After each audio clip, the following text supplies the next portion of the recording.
안녕하세요. 켈리의 책방에 오신 것을 환영합니다. 오늘은 켈리 작가의 임신과 전쟁이라는 책인데요. 한 여인의 전쟁 같은 임신과 결혼 생활을 다룬 글입니다. 특이하게 선글라스를 쓴 한 남자가 등장합니다.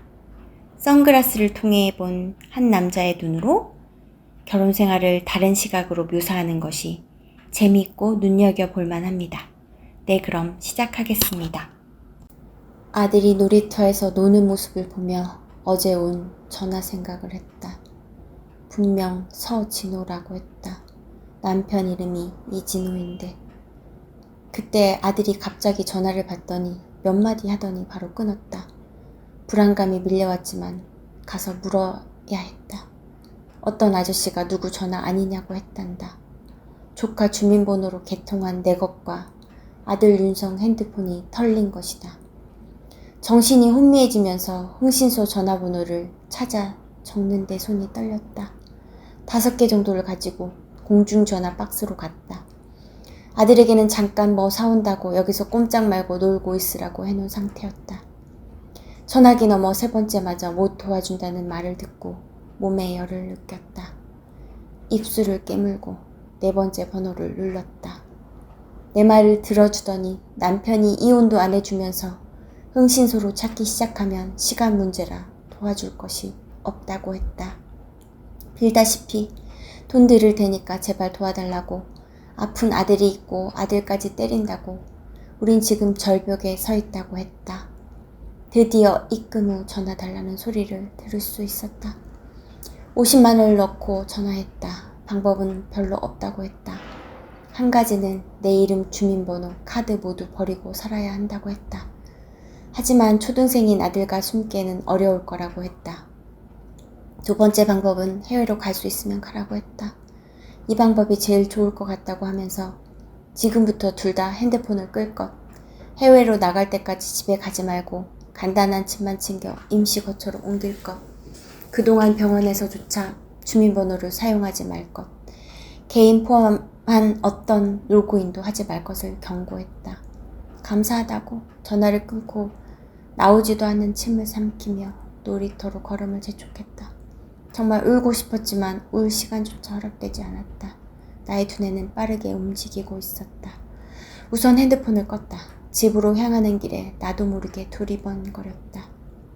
그때 앞쪽에서 오토바이 탄 남자가 전화통화를 하며 굉장히 천천히 운전하며 집 하나하나 쳐다보며 두리번거리면서 오고 있었다. 나도 모르게 아들을 잡아채어 몸을 차 옆으로 숨겼다. 그 남자가 지나치다 나를 보고 놀라면서 반가운 듯 웃음기를 머금었다. 직감했다. 찾았다는 웃음이다. 그놈이다. 목소리도 똑같다. 뒤를 뒤돌아보며 걸음을 더 재촉했다. 주저앉고 싶었다. 정말 그러했다. 하지만 난 골목길을 굽이 돌며 아들에게 설명해야 했다. 조금 전 아빠가 돈을 준 사람이 우리를 찾아서 우리는 이제 집에 가서 정말 필요한 것들만 챙겨서 다른 곳에서 살아야 한다고, 학교도 못 간다고, 그리고 조금 있다가 외국으로 갈 거라고 말했다. 아들은 그제서야 며칠 전 꿈을 꾸었는데 학교 오는 길에 아빠에게 들켜서 길에서 엄청 맞았다고 하며 나 또 학교 못 가? 친구도 못 만나고 친구에게 작별 인사도 못 해? 라며 고개를 숙이며 울었다. 벌써 2번째이다. 처음 대전에서 서울 올라올 때도 학교 담임 선생님께만 말씀드리고 교육청에만 신고했다. 정말 담임 이삿날에 그 어린 것을 앉혀놓고 너 지금부터 학교 못 가. 우린 서울로 이사할 거고 비밀 전학 갈 거야. 친구에게 작별 인사도 못하게 해서 미안해. 하지만 어쩔 수 없었어. 엄마는 폭행을 당하고 진단서도 3장이나 내고 너의 진단서도 1장 냈지만 우린 결국 이혼 소송에서 졌어. 엄마는 아빠는 무서워. 더 이상 예전처럼 같이 살 수 없어. 하지만 아들은 지킬 거야. 그리고 우리 재롱이도 데려갈 거야. 미안해. 라고 말하던 때가 생각났다. 빨리 가야 했다. 정말 간단한 짐만 챙겨 나오면서 재롱이가 그제서야 눈에 들어왔다. 꼬리를 흔들고 있었다. 얼굴이 달아오르면서 머릿속이 멍해졌다. 이럴 때가 아니었다. 집을 나오면서 핸드폰을 켜고 근처 사는 언니에게 전화했다. 언니는 흥신소 사람이 아닐 수도 있다고 진정하라고 했지만 난 내 직감을 믿었다. 방 구하고 연락한다고 하고 재롱이 좀 부탁한다고 했을 때 울컥하며 나도 모르게 또 침을 삼켰다. 벌써 10월이라 날이 어두워지기 시작했다. 핸드폰을 다시 끄고 무거운 짐 가방을 메고 지고 아들의 손을 잡고 걸음을 재촉했다. 언니 집 쪽을 한번 돌아봤다. 언니 집 뒤로 나지막한 산 위로 노을이 지고 있었다. 노을이 지고 있었다. 택시를 타고 시외 쪽 찜질방을 부탁했다. 아는 동도 지역도 없었다. 아들에게 찐 달걀과 식혜를 사주며 얼른 자라고 했지만 난 잠을 잘 수가 없었다. 2년 전 겨울밤이 생각났다. 그날도 밤 10시를 넘기고 있었다. 때마침 겨울방학이라 아들보다 2살 위인 남자 조카와 아들을 작은 방에 이불을 깔아주고 자라고 하고 난 다른 작은 방에 가서 누웠다. 금세 아이들은 조잘거리다 잠들었지만 난 5초마다 깼다. 또 시작이다. 내 심장 소리가 크게 들리고 입이 바싹 마르면서 그 피곤함이 몰려왔다. 하지만 5초마다 깜짝 놀라며 깨기를 2시간 가까이 하고 있었다. 12시가 조금 넘자 초인종 소리가 들리면서 다시 한번 깜짝 놀라며 깼다. 다급히 문을 열고 나도 모르게 고개를 들지 못했다.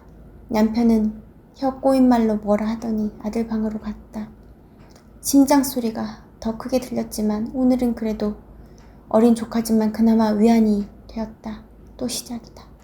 애들을 깨우는 소리가 들리더니 조금 있다 조카가 방에서 나왔다.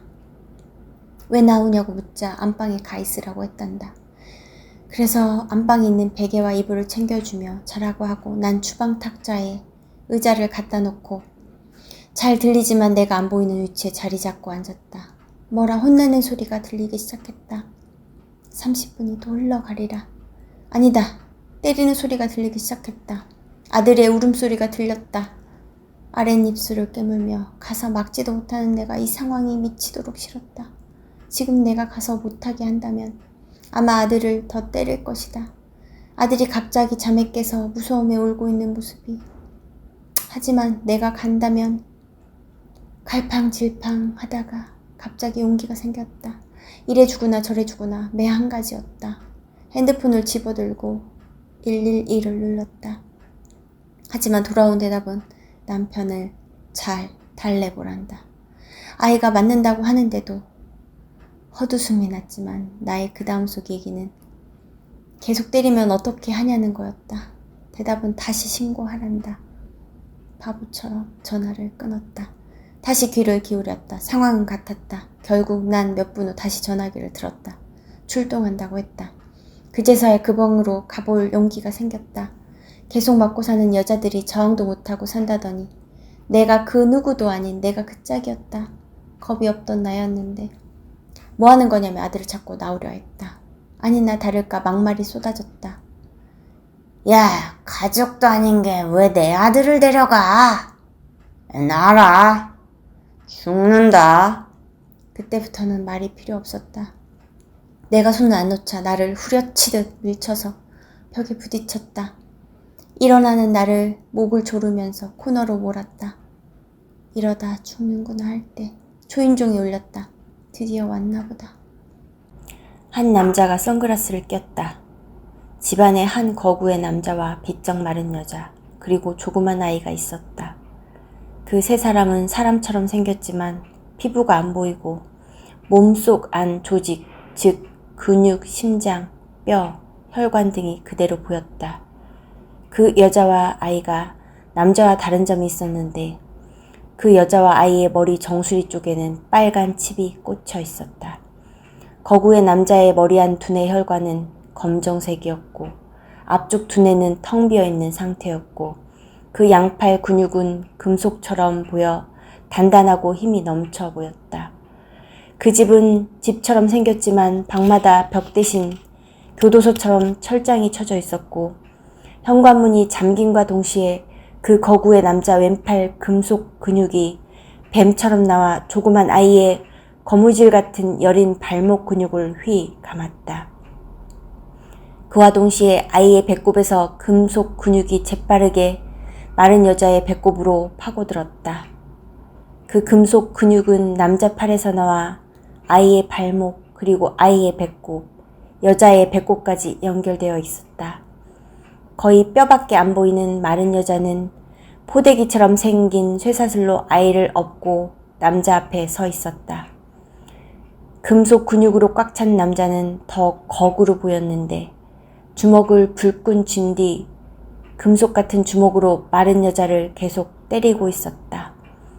그 무겁고 차가운 쇠사슬 포대기로 아이를 업은 여자는 집처럼 생긴 교도소 철장 안에서 오뚜기처럼 맞으면 계속 일어나는 행동을 아무렇지도 않게 반복하고 있었다.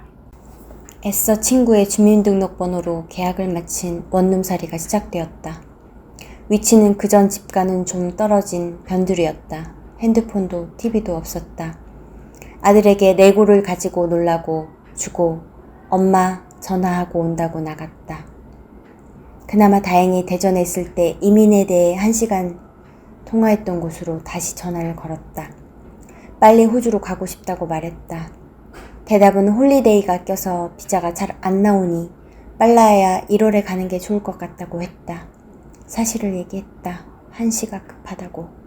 그럼 관광비자로 갔다가 거기서 다시 학생비자로 신청할 수 있지만 갔는데 비자가 거절되면 다시 들어와야 한다고 했다.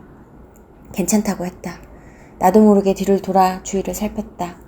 통화 너머 호주에 계신 사장님과 상의한 후 알려준다고 했다.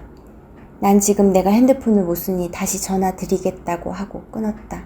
답답했다. 동전을 더 주입하고 언니에게 전화를 걸었다. 무슨 동에 원룸을 얻었다고 말하고 이불과 언니 명의 통장과 카드가 필요하다고 했다. 만날 날짜를 얘기하고 준비해 놓으라고 했다. 한 가지 더 언니도 추적당하고 있을 것이라고 나에 대해 일체 누구에게도 문자, 전화로 언급하지 말 것을 다짐시켰다. 갑자기 화가 치밀었다. 내가 죄인도 아닌데 왜 이렇게 쫓겨다니는지. 정작 나를 때린 인간은 너무 당당하고 나를 찾고 있다.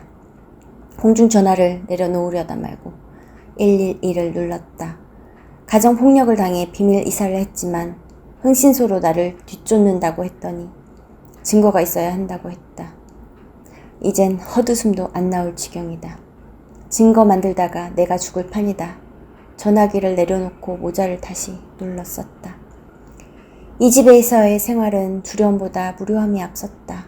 아들을 데리고 대낮에 나갈 수가 없었다. 학교를 안 가니 의심살 게 뻔했다. 학교에는 전화는 했지만 한번 찾아가 서류 정리를 해야 했다. 아이는 점점 심심해하기 시작했고 난 나대로 우울증인지 몸을 일으킬 힘이 없었다. 내일은 언니를 만나야 했다. 그나마 저녁 무렵에 근처 시장에 가 반찬과 아이 먹을 것을 사 먹는 것이 유일한 낙이 되어버렸다. 오늘은 언니를 만나기 위해 몸을 일으켜 씻고 간단히 끼니를 때웠다. 일부러 검정 계열 옷을 입고 아이도 그리했다. 길에서 만난 언니가 나에게 이불과 통장을 건네주며 밥 먹고 들어가라고 했다. 난 먼저 언니 주위를 살피며 누구 수상한 사람 못 봤냐고 물었다. 언니는 그런 사람 없었다고 안심하라고 하면서도 아직도 내가 혼자 오버하는 거라 생각하는 눈치였다. 호주 이민 상담했을 때도 적극 지지해주던 언니지만 나와 아들이 너무 불안해 보이고 사서 고생한다고 보였으리라. 밥을 얻어먹고 지하철 입구에서 간다고 손을 흔들며 누가 날 따라오나 보라고 했다. 뒤를 돌아보며 지하철에 아이와 함께 자리를 잡고 앉으니 문이 닫히는 소리가 들리면서 누군가 빠르게 그 문틈 사이를 비집고 들어와 탔다. 무례하게 말이다. 다음 차를 타야 하는 상황이었는데 왜지? 하며 그 사람을 주시했다.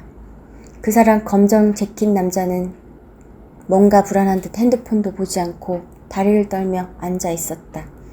점점 의심이 확신으로 변했다. 괜히 내리는 척 짐을 챙겨보았다. 슬쩍 보기는 하지만 움직임이 없었다. 그렇게 역을 지나치고 다음 역도 지나쳤다. 미리 일어나 문 앞에 섰다. 문이 열렸지만 내리지 않고 그 남자를 바라보았다. 역시 움직이지 않았다. 내가 낌새를 챈 것을 눈치챈 것 같았다. 사람들 많이 내리는 교차역에서 내렸다. 그것도 마지막에 그 사람처럼. 내리고 전철란에 타고 있는 그 남자를 보며 걸어갔다. 기차가 사라진 후 반대 방향으로 우리는 걸어 다시 전철을 잡아 탔다. 이제는 정말 언니를 못 만날 것 같았다. 집에 가는 길에 아이의 돌고래 소리를 더 크게 들을 수 있었다. 매번 듣는 소리지만 또 내 가슴을 후벼 팠다. 약도 넉넉히 타왔지만 떨어져 가고 있었다. 호주로 가게 되면 팀약을 구할 수 있을지도 걱정이지만 병원에 들러 약을 쟁여 놓아야만 했다. 주민번호 쓰지 말라고 했지만 소아정신과는 주민번호를 알려줘야 하는 곳이고 다른 주민번호는 과 특성상 빌릴 수가 없다.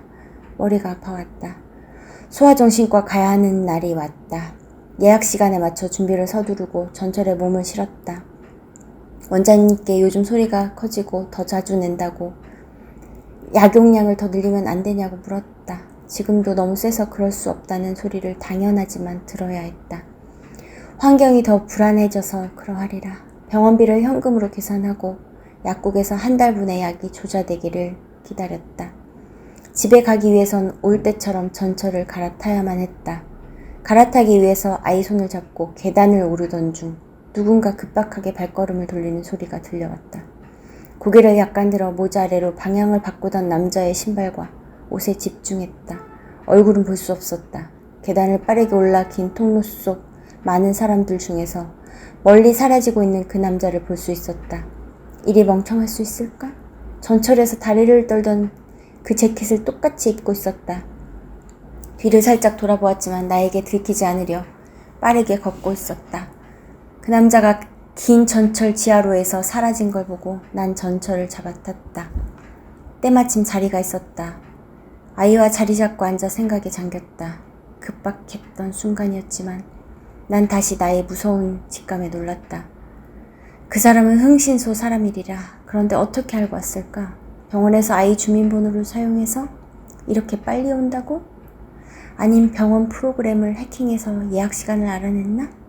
머리가 뒤죽박죽이 되면서 정말 다시 한번 한국의 인터넷에도 놀라고 시스템에 놀랐다. 그런데 왜 따라붙지 않은 걸까? 하는 의문이 들었다. 자기들 하는 일이 불법이기도 하고 또 내가 도망갈까봐? 그리고 그 사악한 남편에게 나의 고정된 살고 있는 집을 알려주는 것이 목적이리라. 다시 한번 자식 안 버리고 키운다고 도망다니는 내가 불쌍하지도 않은 걸까? 그런 걸 느끼며 생각해주는 사람이었으면 여기까지 오지도 않았겠지.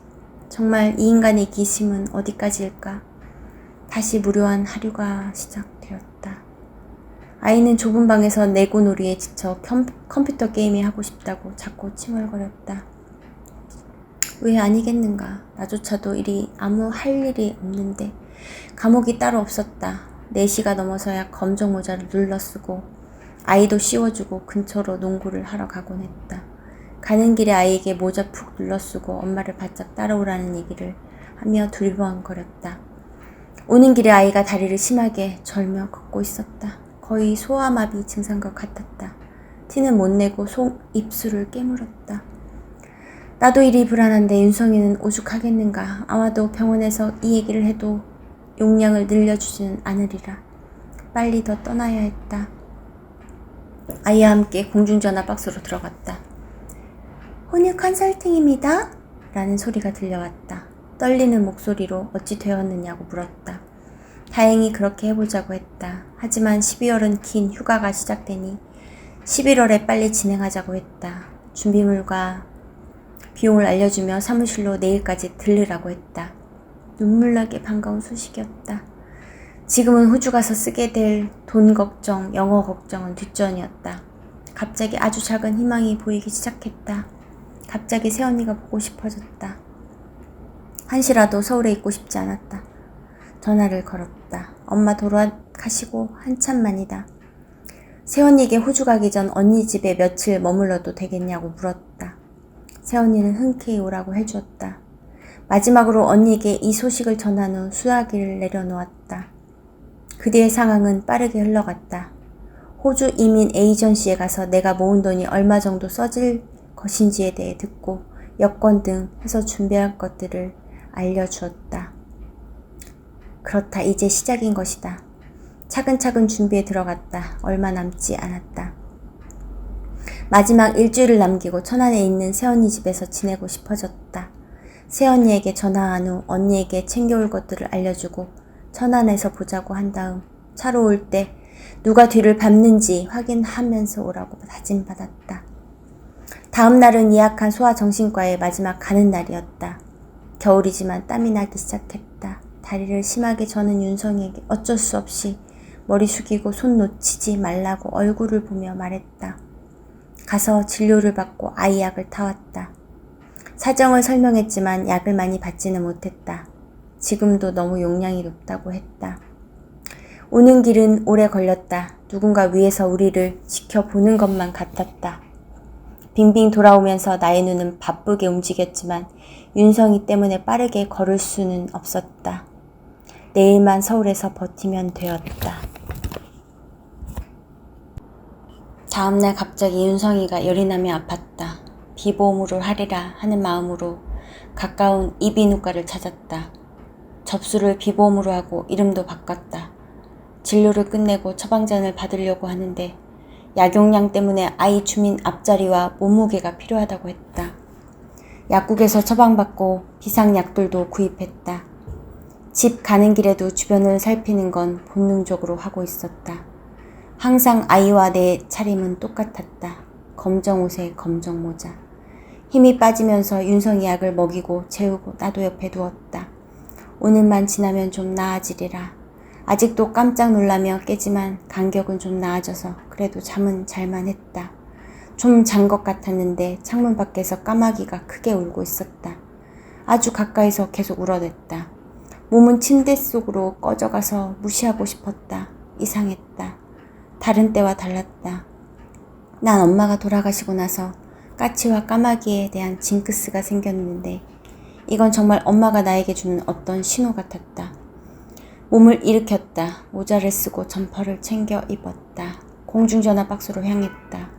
언니와 에이전시와 다시 한번 통화한 후 고개를 숙였지만 나의 눈은 빠르게 돌아가고 있었다. 그런데 걸으면서 스캔하는 중에 내 눈이 핸드폰 상점에 잠깐 멈췄다. 그 남자였다. 그 전화 후 오토바이를 타고 두리번거리다가 날 보고 웃던 남자. 여기서 뭘 하고 있는 걸까? 손에 무언가를 들고 상점 주인과 대화를 나누고 있었다.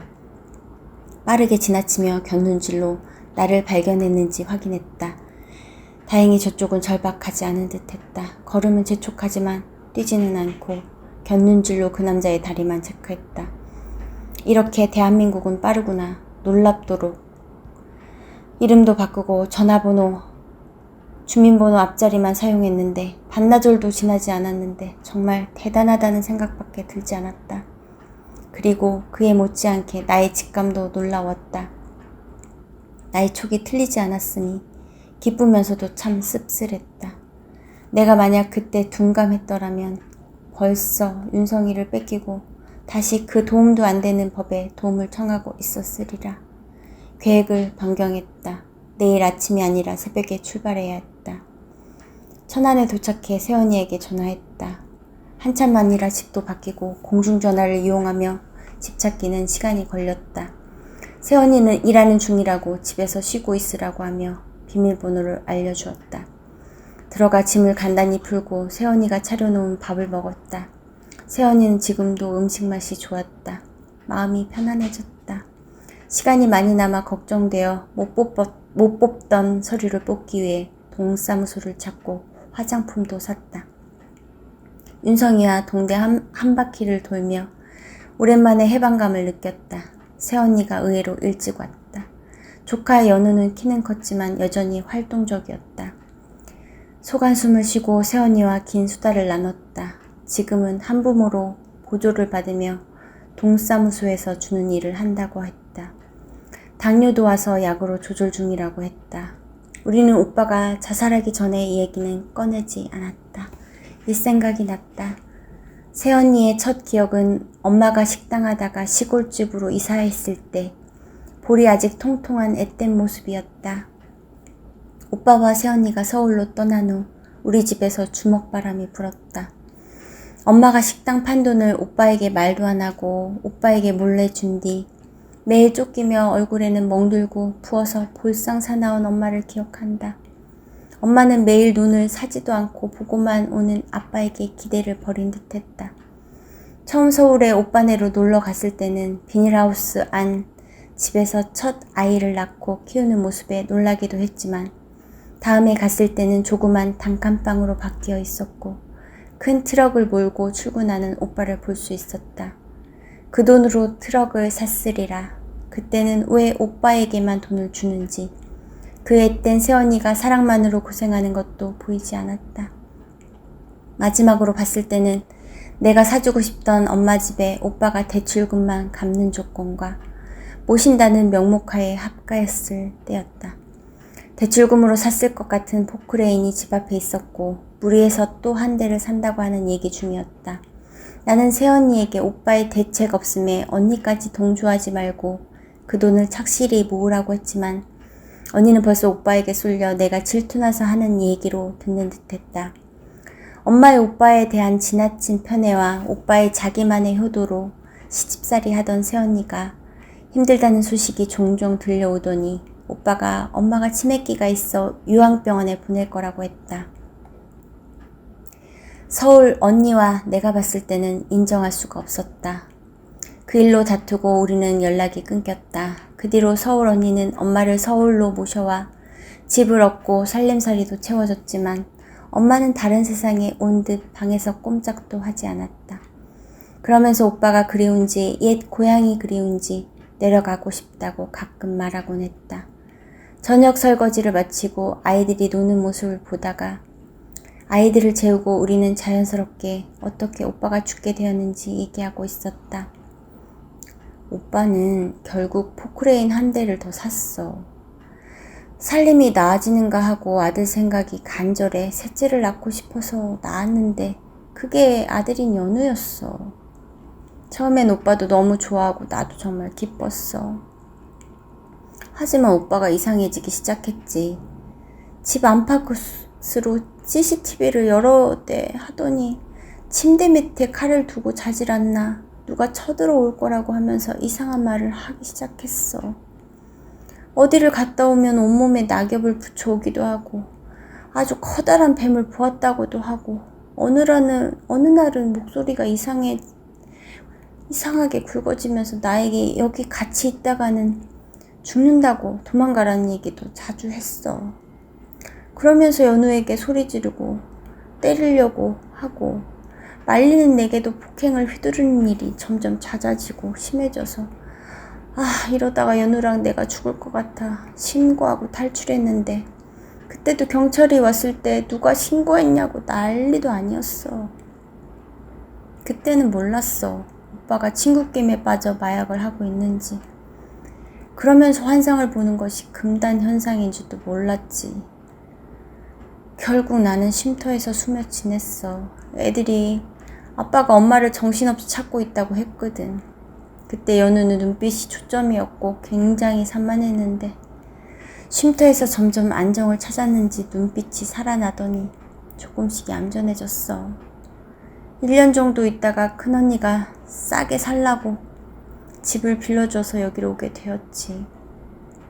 그 와중에도 오빠는 가끔 애들에게 전화했지만 내가 만날 용기가 안 나더라고.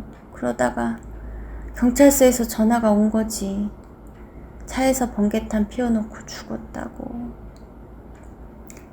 새언니의 목소리는 담담했다. 이게 무슨 아이러니인가. 내 오빠가 가정폭행범으로 자살하고 그 동생인 나는 가정폭행 피해자로 쫓기고 경찰은 어린아이를 폭행한 가정폭행범을 잡아두지도 가두지도 않고 국가는 방관하는. 쓴 웃음이 나면서 빨리 떠나고 싶었다. 마지막 전날 사위와 함께 서울 언니가 내 짐을 가지고 내려왔다. 공항 배웅을 위해 일부러 그러한 듯 했다. 천안 고속버스 터미널에서 새언니에게 작별 인사를 하는데 새언니는 웃는데 난 눈물이 나지 않았다. 인천국제공항에서 언니가 밥도 사주며 입국할 때까지 기다려 주었다. 꼭 남편이 나타날 것 같은 불안감이 밀려왔다.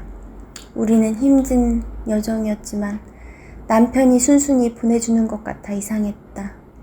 맨 꼭대기 정자에 앉아 기다리며 두리번거리자 서울 언니가 이젠 걱정 말라고 했다. 좋게 생각하라고. 남들은 일부러 애들 교육시킨다고 가는데 윤성이는 가서 공부도 하고 틱도 좋아질 거라고 언니는 말했다. 갈 시간이다. 입국장에 들어가며 언니와 작별 인사를 하는데 울컥했지만 속 울음을 삼켰다. 이렇게 우리는 남편이 이용한 한국의 큰 장점인 정보망에서 벗어날 수 있었다. 한 남자가 선글라스를 꼈다. 갑자기 그 마른 여자가 뒤를 돌아보며 뛰고 있었다. 그 여자의 한 손은 그 아이의 손을 잡고 있었고 둘 사이에 배꼽으로 연결된 금속은 남아있었지만 아이의 발목을 감은 금속은 끊어져 있었다. 하지만 그 금속이 아이의 발목을 계속 조여오고 있었고 아이의 거미줄 같은 근육은 그 금속의 힘을 감당하지 못하고 하나씩 끊어지고 있었다. 그 사이 그 남자는 한 벽면을 차지하고 있는 거대한 컴퓨터 모니터를 보며 여자와 아이의 칩으로부터 나오는 표적에 집중하고 있었다. 그 여인과 아이가 도망치며 달릴 때마다 20m 단위의 동그랗고 점점 커지는 5개의 표적이 움직였고 그들이 잠깐 멈춘 동안 5개의 표적이 깜빡이며 사이렌이 울렸다. 사이렌이 울리자 아주 크고 날카로운 이빨을 가진 날개를 단 개들이 날아올랐다. 남자는 그 개들에게 100m 접근, 50m 접근, 잠시 후퇴, 물어! 이런 신호를 보내고 있었다. 호주로 가는 비행기 안에서 난 기억의 회로를 되짚어 나갔다. 나의 긴 머리가 베일을 지나온 강바람에 흩날리고 있었다. 힙을 업시키며 캐주얼한 수영복을 잘 샀다고 생각했다. 나의 콤플렉스인 작은 키를 보완해 주는 것 같았다. 약간 흥분해서 몸매 품평회를 하고 있는 직원들을 흘낏보고 그 남자의 옆모습도 흘낏봤다. 편하게 지내는 남자 후배가 제트스키를 태워준다고 해서 친구들과 잠깐 타고 그 남자와는 얼굴만 익히고 전화번호 교환만 했었던 터였다. 어쩌다 치과 단체 휴가라는 얘기가 나오고 이번에 직원들과 오라고 하루 종일 태워준다는 말에 망설였지만 내가 점심을 준비하겠노라 했다. 이번에 치과 개업하면서 직원들에게 고맙기도 했던 터라 야외에서 으쌰으쌰 하면서 돈도 아낄 수 있는 좋은 기회인 것 같았다. 이렇게 아름다운 대청호 물줄기가 어디에 숨어 있었는지 우리는 경치에 감탄하며 튕겨나오는 물보라를 기쁘게 얼굴에 맞고 있었다. 그 남자의 직원들도 데리고 와 짐은 우리가 내릴 필요가 없었다. 나는 김밥과 치킨만 준비했는데 그쪽은 아이스박스 큰 것을 내리고 있었다. 처음에는 젠틀하게 2인승을 차례로 태워주었다. 바람을 채우더니 정말 바나나 같은 노란 보트가 완성되었고 모두 타라고 했다. 커브를 돌 때마다 한 사람씩 바다로 떨어져 나갔다. 나도 안간힘을 쓰며 붙잡아 보았지만 나가 떨어졌다. 물속에 고꾸라지다가 구명보트 때문에 내 몸이 붕 떠올랐다. 재미있었다. 땅콩이란 것도 탔다. 탈 때는 너무 통통 튀어오르고 붙잡고 버티는 게 힘들었지만 남들 타는 것을 볼 때는 정말 자지러지게 재미있었다. 이른 점심을 먹으며 보는 한 폭의 그림 같은 풍경에 취해 통통 튀고 있는 보트를 보며 아, 정말 오랜만의 쉼이라고 생각했다. 주사가 심해 매일 엄마와 가족들을 괴롭히고 폭력도 휘둘렀던 아버지가 어느 날 다 자고 있는 가족들 한켠에 공부하고 있는 나를 보더니 조용히 이불 속으로 들어가 주무시는 것을 보고 우연인가 하며 다음 날도 그 다음 날도 늦게까지 공부해 보았다. 우연이 아니었다. 언제 올지 모를 아버지에 대비해 난 저녁 먹고 계속 책상에 앉아 공부했다. 아버지 발자국 소리가 들려오면 내 심장은 크게 뛰었지만 그게 내가 엄마를 도와줄 수 있는 유일한 길이었다. 나도 모르게 공부가 쉬워지면서 더 악착같이 공부했다. 성적표를 아버지에게 보여주고 싶었다. 성적을 잘 받지 않으면 어느 날 내가 공부를 하고 있어도 다시 주정을 시작할 것 같았기 때문이었다. 그러면서 꿈이 생겼다. 공부 열심히 해서 엄마를 호강시켜주고 싶었다. 아버지에게 술주정 당하고 맞고 사는 엄마에게 이혼하라고 말해보았지만 엄마는 아무 말이 없었다. 가끔은 술주정이 너무 심해 우리 모두는 집을 나와 비닐하우스 같은 곳에 숨어 있다가 아버지가 잠들 때쯤 집을 들어갈 수밖에 없었다. 나는 아버지 없는 집에서 엄마랑만 살고 싶었지만 그때는 엄마를 이해하지 못했다. 어느새 고기를 굽고 있었다. 그쪽에서 고기와 쌍거리를 다 준비하고 음료수 맥주까지 가져오느라고 아이스박스가 그렇게 컸던 거다. 그 남자가 전두주의하며 직원들에게 큰 소리로 할 일을 시키는데 거의 명령에 가까웠다. 난 놀러와서까지 소리를 질러야 하나 생각이 들었지만 크게 신경 쓰지 않았다. 그 남자는 내 옆에 자리 잡고 앉아 술을 권했지만 난 못한다고 사양했다. 그 남자는 고기를 먹으며 자기는 자전거 사업을 하고 있고 대리점도 몇 개 가지고 있다고 했다. 직원도 몇 명 있고 요즘 자전거 동호회가 인기라 호황 아닌 호황을 누리고 있다고 하면서 몇 천만 원 하는 자전거도 많이 나간다고 묻지도 않은 이야기를 주저리고 있었다. 큰 관심 있는 얘기가 아니라 흘려듣고 분위기에 집중했다. 점심을 먹고 난 직원들 노는 것을 보며 머릿속으로는 수익과 지출을 생각했다. 개업한 지 얼마 되지 않아 좀 빠듯해서 엄마에게 용돈도 제대로 드리지 못하고 있었다. 그렇게 나의 한숨과 조금의 휴식 있는 하루가 지나가고 있었다. 그 후로 그 남자는 몇 번 연락이 왔지만 나는 핑계를 대었다. 더 이상 거절할 수도 그날의 답례도 무시할 수 없어 저녁을 사주고 헤어졌다. 며칠 후 바쁘게 일하고 있었는데 익숙한 음성이 대기실에서 들려왔다. 그 남자가 치료한다고 치과로 찾아오면서 아주 큰 화분을 선물로 배달시키고 갔다. 우리는 주고받고 하면서 몇 번 저녁을 같이 했다. 그 남자는 나에게 관심을 보이며 질문을 많이 했다. 난 관심도 없었지만 신뢰가 되는 것 같아 질문은 잘 하지 않는 편이기도 해서 묻는 말에만 대답만 하고 있었다. 그주 일요일 전화기 벨소리에 난 잠이 깨었다. 난 야행성이라서 어느새 10시를 넘기고 있었다. 집 앞이라며 잠깐 나오라고 했다. 아침 안 드셨죠 하면서 아침밥을 넘겨주며 쉬세요 하면서 바로 자전거를 타고 돌아갔다. 자전거 동호회에서 투어가 있는 날인데 늦었다고 열심히 가서 합류해야 한다고 했다. 뒤태에서 단단함이 느껴지며 좋은 비율이 드러났다. 난 어깨를 한번 으쓱하며 집으로 들어갔다. 그 남자는 그 이후로 자주 전화했다. 안 받아도 상관없는 듯 했다. 어느 날은 내 목소리가 안 좋자 약을 사가지고 오기도 했다. 난 대전에는 대학교 친구들뿐 내 가족들과 친한 친구들은 다 다른 지역에 있어서 주로 혼자 있는 시간이 많았다. 외롭기는 했지만 그걸 느낄 수 있을 만큼 여유롭지도 못했다. 그나마 대학 때보다는 지금이 더 여유롭기는 하다. 시간적으로나 경제적으로나 말이다. 그 남자의 연락이 부담스럽기는 하지만 싫지 않을 때쯤 일요일 아침 전화가 왔다. 일 없으면 밤 따러 가자고 했다. 밤 따러. 이 남자는 나를 알고 있었다. 난 시골에서 자라면서 농사일은 안 해서 농장 체험 같은 것을 굉장히 좋아했다. 가고 싶었다. 치과도 서서히 안정되어 가는 듯했고 친구들도 다 결혼해서 바빴다. 시골집에 가는 일은 아버지도 보기 싫고 갔다 오면 피곤했다. 한마디로 놀 사람이 없었다. 난 의외로 큰 밤송이들을 주며 밤나무들을 바라보았다. 정말 피곤이 풀리는 것 같았다. 그 남자도 시골 출신인지 밤을 발로 까고 있었다. 처음으로 그 남자 얼굴을 자세히 보았다. 제트스키 탈 때만 해도 포부가 큰 사람이라 생각했지만 오늘은 순수해 보였다. 그렇게 우리의 시골 드라이브는 시작되었다. 주말마다 대리점을 한 바퀴 돌고 나에게 와주고 매일 전화하는 정성을 들였다.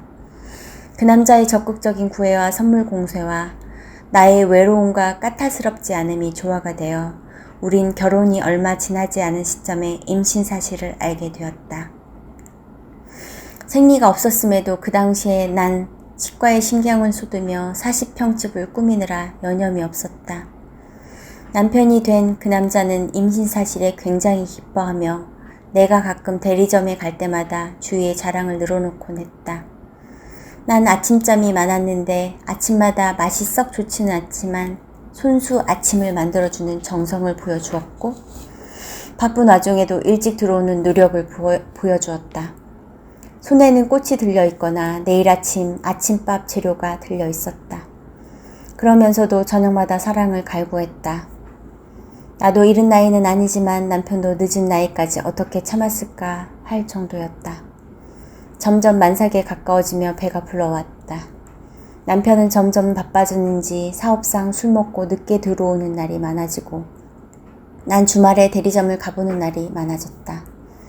어느 주말 난 주말까지 일하는 직원들 간식을 양손 무겁게 들고 대리점을 갔다가 사무실 책상에 놓여있는 영수증 꾸러미를 발견했다. 꽤 여러 장으로 두툼해서 차례로 살펴보다가 내 입이 점점 벌어지며 턱이 내려앉았다. 대출이자 연체 고지서에 현금 서비스 연체까지 금액도 금액이지만 여러 장으로 장수가 많음에 놀랐다. 도대체 얼마나 빚이 있는지 감이 잡히지 않았다. 사업을 확장하는 시기이기는 했지만 연체까지. 그래서 얼마 전 전화 받다가 자꾸 밖으로 나간 거였던 거다. 손이 떨려왔다. 우선 정리가 필요했다. 집안일을 다 못하고 왔다고 하고 수고하라는 말을 남긴 채 대리점을 빠져나왔다. 시선은 신호등과 차선을 보며 머리로는 계속 돈 계산을 했다. 나의 대출금도 아직 많이 남았는데 계산조차 할 수 없는 이건 무슨 상황일까? 대출금? 빚을 알아야 계산이 되지 않겠는가? 갑자기 배가 당겨왔다. 그만 생각하자. 갓길에 차를 세우고 속립술을 깨물며 깊게 숨을 들이쉬고 깊게 뱉어내었다. 내가 알아낼 수는 없는 일이었다. 기다렸다 물어보는 수밖에 없었다. 긴 오후가 지나고 남편이 늦게 들어왔다. 요즘 거의 술 먹고 바로 잠자리에 드는 일이 많았다. 어쩔 수 없었다. 앉아보라고 했다. 연체 고지서를 봤다고 솔직하게 빚이 얼마이며 다달이 내는 금액을 물었다. 놀래는 기색 없이 이번 대리점을 또 하나 계약하면서 자전거를 진열하기 위해서 가맹비로 든 것으로 자전거로 팔리면 다 다시 들어오는 돈이라고 했다. 걱정하지 말라고 하며 자꾸 말을 끊고 피곤하다고 누우려고 했지만 난 계속 따져 물었다. 그러지 침대를 박차고 앉으며 내가 알아서 한다고 하는 그의 눈빛에 살기가 느껴졌다. 숨죽이는 정적이 흐른 후 난 침실을 빠져나와 식탁 의자에 앉았다. 왜 하필 지금일까? 조금만 일찍 알았다면. 배가 다시 당겼다. 2주도 남지 않았다. 손으로 얼굴을 감싸며 한숨을 내쉬었다. 그래, 갚을 거야 생각했다가 금액이 큰데 그걸 언제 갚어 생각했다가 왔다 갔다 했다가 손톱을 물어 뜯었다가 머리를 쥐어 잡았다가 하면서 난 한밤 고요 속에서 그렇게 있었다. 2주 뒤 갑자기 찾아온 묵직한 진통으로 이 일을 묻혀갔고 치과를 한 달 휴무를 하면서 예약 조정과 간간히 들려오는 응급 전화와 함께 친정에서 하는 몸조리는 녹록지 않았다. 새 생명이 귀엽고 예쁘기보다는 정말 만지면 부러질 것 같은 이 여린 생명을 지켜내고 빨리 치과로 복귀해야 한다는 생각이 더 강했다.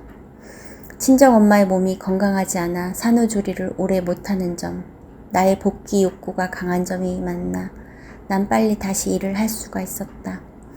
나의 아들 윤성이는 미리 구해놓은 부모와 함께 내가 퇴근할 때까지 지내고 있었다. 그나마 버틸 수 있었던 점은 윤성이가 밤에 통잠을 자서 그나마 치과의 힘든 일을 할 수가 있었다. 남편은 한동안 일찍 들어와 윤성이와 목욕도 하고 눈도 맞추며 놀아주곤 했다. 윤성이와 함께 누워있을 때는 정말 아무 걱정도 없었고 치과 일도 그만두고 싶어졌다. 하지만 현실은 점점 남편이 돈을 주기는 했지만 금액이 현저히 줄어들고 있었다. 그러던 어느 날 병원 월세 내는 날이었는데 갑자기 집은 정말 자가가 맞는 것일까 하는 의문이 들었다. 다음날 점심시간을 이용해 등기소에 들렸다. 내 손이 떨리고 있었다. 어디에도 남편의 이름은 없었다. 이 남편이란 인간의 거짓말의 끝은 어디일까? 남편의 섬뜩한 눈빛이 떠올랐지만 따져야만 하는 문제였다. 술이 걱정되어 오늘 일찍 들어오라고 전화했다. 저녁을 고기로 준비하고 할 말을 되뇌이며 기다렸다. 얘기를 꺼냈다. 이번에는 조금 놀란 눈치였다. 원래는 집이 있었지만 대리점을 확장하면서 팔았다고 했다. 그래서 지금 집은 월세가 얼마냐고 했다. 120이라고 했다. 내가 미쳤냐고 했다. 왜 속였냐고 따져 물었다. 금방 해결될 문제라는 대책 없는 대답이 돌아왔다. 난 윤성이가 자고 있는 안방문을 닫았다. 이번에 그냥 넘어갈 수 없다고 화가 나서 소리쳤다. 못 넘어가면 어쩔 건데. 난 이혼 못 해주니까 나가고 싶으면 애 놓고 나가. 하면서 그 섬뜩한 눈빛과 함께 욕이 쉴 새 없이 날아들었다. 그날 뒤로 남편은 거칠어져 갔고 술을 먹고 와서 욕을 퍼붓기 시작했다. 그럴 때마다 아버지가 엄마에게 소리치던 때처럼 난 아무 말도 아무 움직임도 할 수 없었다. 어렸을 때 아버지와 엄마가 싸울 때는 정말 무섭고 두렵고 암울했던 기억이 떠오른다. 난 아무런 소리도 낼 수 없었고 그 어떤 움직임조차 할 수 없었다. 내가 그 똑같은 소굴에 갇힌 것인가? 어떻게 벗어났다고 생각했는데 난 어떻게 여기서 빠져나갈 수 있을까를 고민했다. 분명 이혼은커녕 양육권도 주지 않을 것이다. 폭력은 행사하지 않고 폭언만 행사했는데 법이 과연 내 편을 들어줄 수 있을까였다. 대답은 부정적이었다. 그럼 두 가지밖에 없었다. 윤성이를 버리고 떠나거나 아님 이 트라우마 같은 두려운 상황을 견뎌내야 하는 것이다. 난 윤성이를 버릴 수 없었다. 참고 견뎌내야 하는 상황이 또 온 것이다.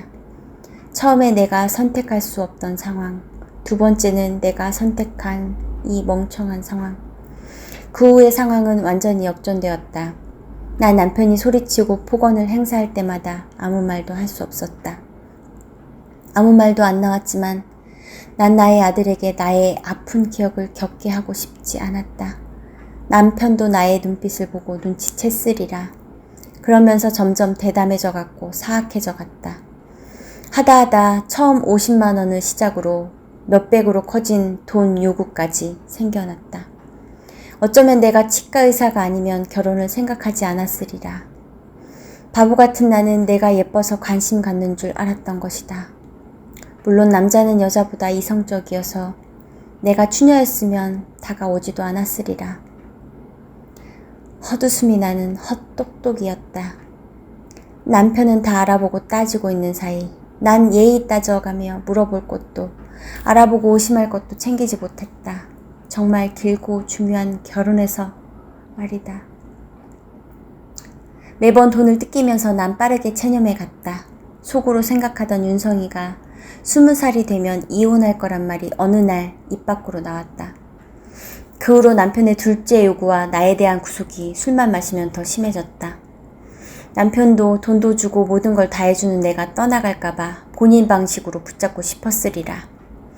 남편은 술자리에 나와 아들을 대동하기를 원했으나 남편 지인들은 남편의 집착이 드러나는 말과 행동으로 불편해서 피할 정도까지 이르렀다. 한 남자가 선글라스를 꼈다. 금속 근육이 다부진 남자를 마른 여자가 눈에 하트를 쏟아내며 바라보고 있었다. 그 남자는 눈도 빨간색, 두뇌도 검은색으로 변해 있었고 심장은 화난 듯 부풀고 빠르게 뛰고 강한 빨간색이었지만 그 여자는 오직 근육만 보고 있었다. 좀 더 깊숙한 뱃속에는 날카롭게 번뜩이는 화살촉들이 무수히 들어있었지만 그것 또한 보지 못했다. 갑자기 화면이 바뀌어 그 세 명은 차를 타고 가고 있었다. 차는 겉으로는 보통 차처럼 생겼지만 내부 구조는 달랐다. 핸들과 브레이크는 앞좌석에, 자전거처럼 직접 굴러야 자동차 바퀴가 움직이는, 그래서 그 네 바퀴와 연결된 자전거 페달은 뒷좌석에 있었다. 앞좌석에 앉은 그 남자는 핸들을 거치게 움직이며 브레이크를 갑자기 밟으며 차를 움직였다. 그동안 앞이 금속으로 막혀 안 보이는 그 여자와 아이는 그 브레이크에 안전벨트도 없이 얼굴과 몸을 부딪히며 가고 있었다. 그러는 와중에도 여자는 자전거 페달을 쉴 새 없이 굴러야만 했다. 그 차는 충전을 위해 주유소에 들렸고 익숙한 듯 날개 없는 날카롭고 큰 이빨을 가진 개가 차 안 사람은 보지도 않은 채 무의식적으로 충전을 해주고 있었다. 그 여자는 이제 그 운전석 남자의 빨간 눈도 까만 두뇌도 성난 심장도 무기처럼 보이는 근육도 깊숙한 뱃속 화살촉도 모두 너무 잘 보였다. 어느덧 윤성이가 8살이 되어 학교에 다니게 되었다.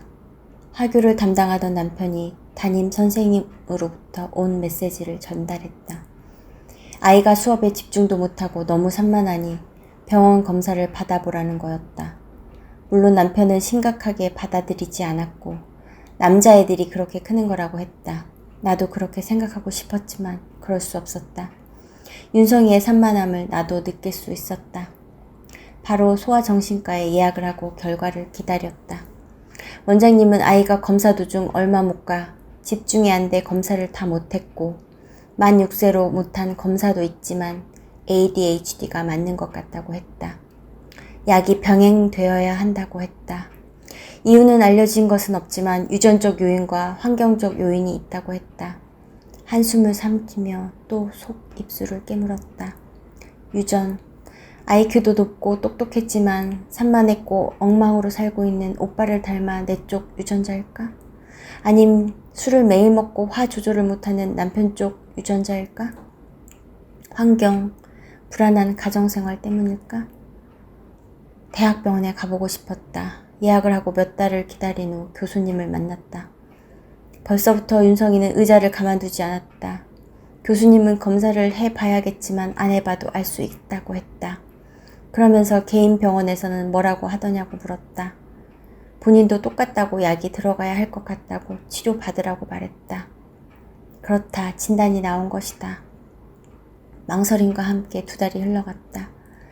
그날은 매복 사랑니 발치도 많고 까다로운 환자와의 상담도 많은 날이었다. 파김치가 되어 대리점에 있는 윤성이를 데리고 집으로 갔다. 간단히 저녁밥을 먹고 싶었다. 아니 요리하기가 싫었다. 윤성이에게 간단히 아침에 먹던 국을 먹자고 하며 가스불을 당겼다. 그날따라 반찬 투정 없던 아이가 라면이 먹고 싶다고 말했다. 그냥 오늘만 이 국을 먹자고 말했다. 그날따라 고집을 부렸다.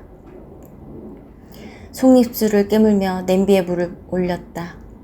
냄비를 식탁에 올리고 앞접시를 주고 옆자리에 털썩 주저앉았다. 뜨거워서 못 먹겠다고 투정을 부리기 시작했다. 난 불같이 일어나 냄비를 들어 싱크대에 쏟아 부었다. 라면을 쏟아 부어버렸다. 그 후 윤성이는 조용히 거실로 가서 소파에 앉아 만화책을 읽기 시작했다. 그러면서 갑자기 돌고래 초음파 같은 고음의 소리를 내기 시작했다. 규칙적으로 반복적으로 소리를 냈다. 난 피부에 마비가 오는 것 같은 느낌으로 컴퓨터를 켰다. 소리 음성을 검색하자 음성 틱을 어렵지 않게 찾을 수 있었다. 글을 읽으며 난 내가 정말 싫었다. 내가 지금 무슨 짓을 한 건가 5분 전으로 돌리고 싶었다. 혼자 일에 치여놓고 남편에게 한마디도 못하면서 내 소중한 아이에게 무슨 짓을 했단 말인가. 두 손으로 얼굴을 가리고 이마를 괴었다. 주저하던 치료를 해야만 했다. 하지만 치료 방법을 달리하고 싶었다. 검색을 하자 한의원, 미술치료 등이 나왔다. ADHD 전문 한의원에 다녔다.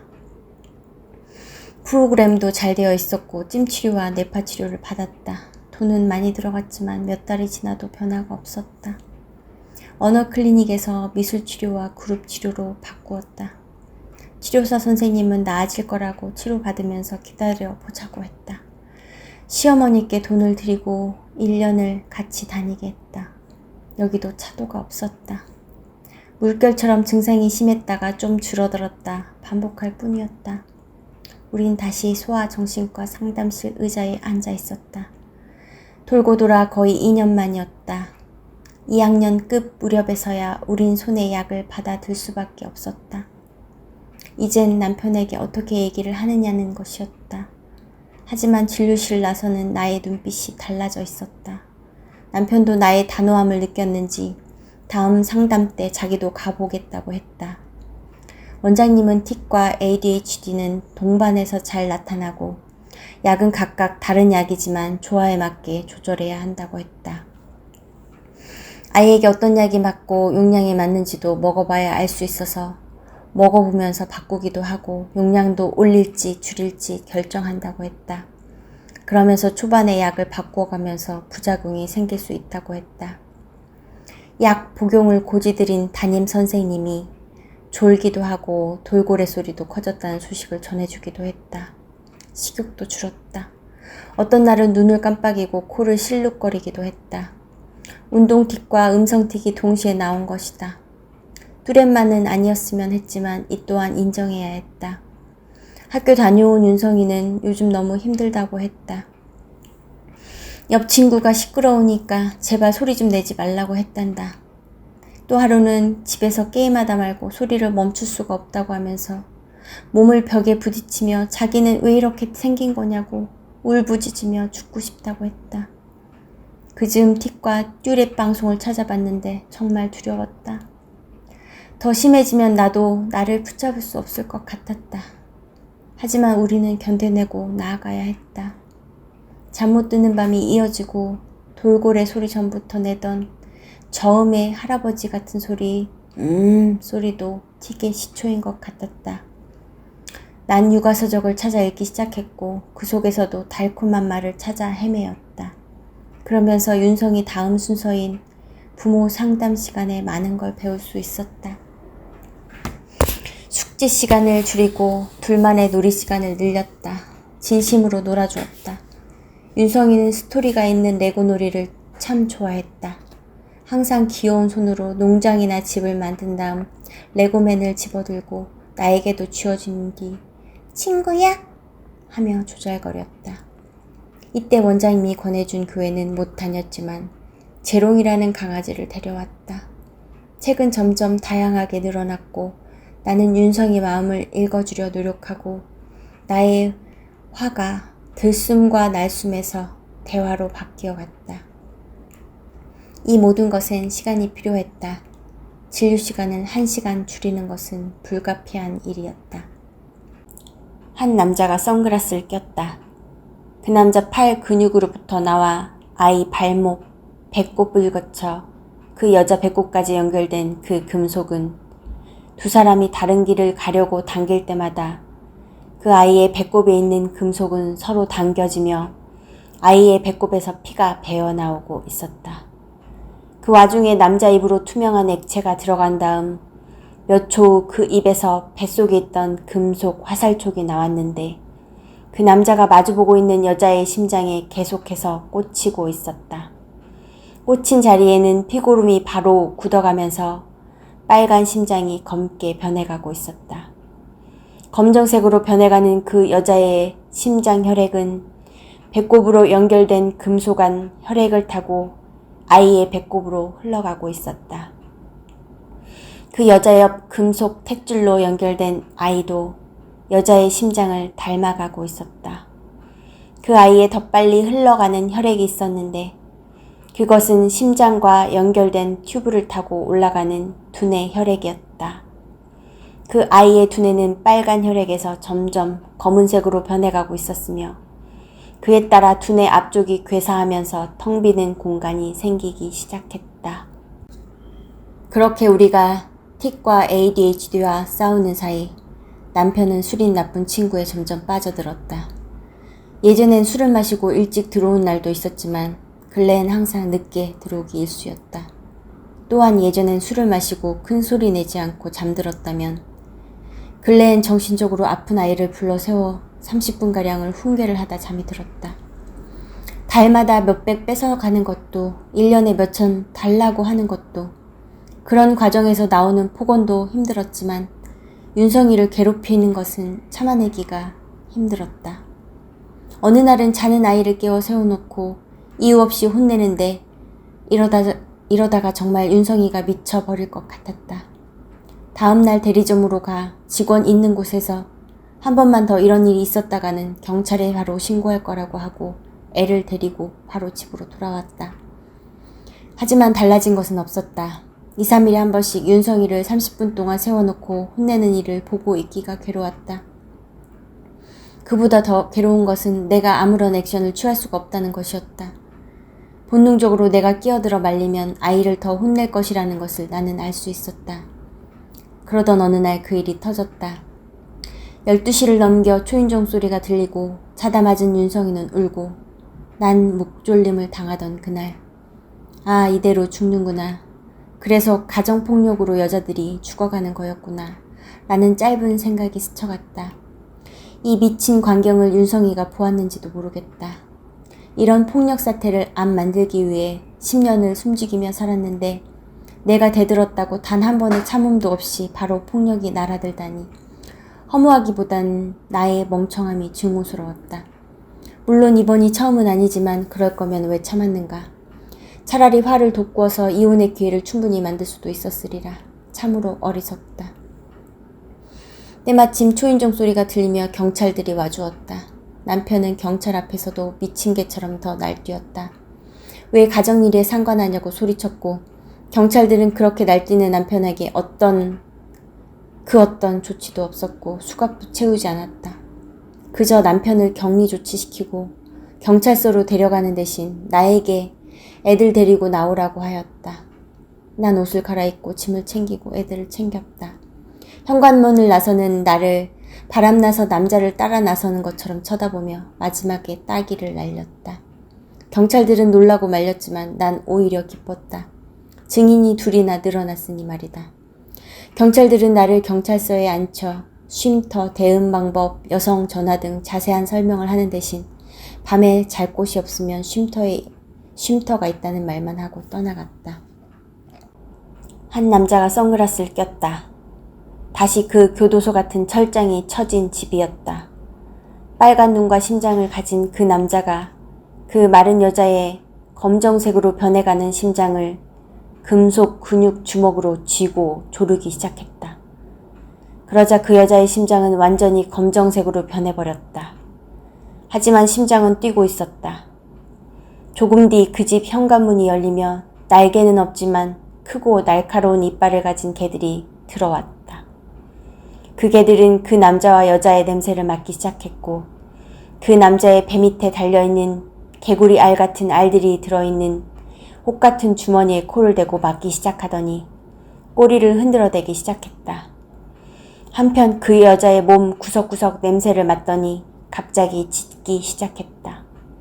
그 여자는 개들이 다가오며 짖기 시작하자 뒷걸음치며 그 교도소 같은 집을 아이를 업은 채 뛰쳐나오고 있었다.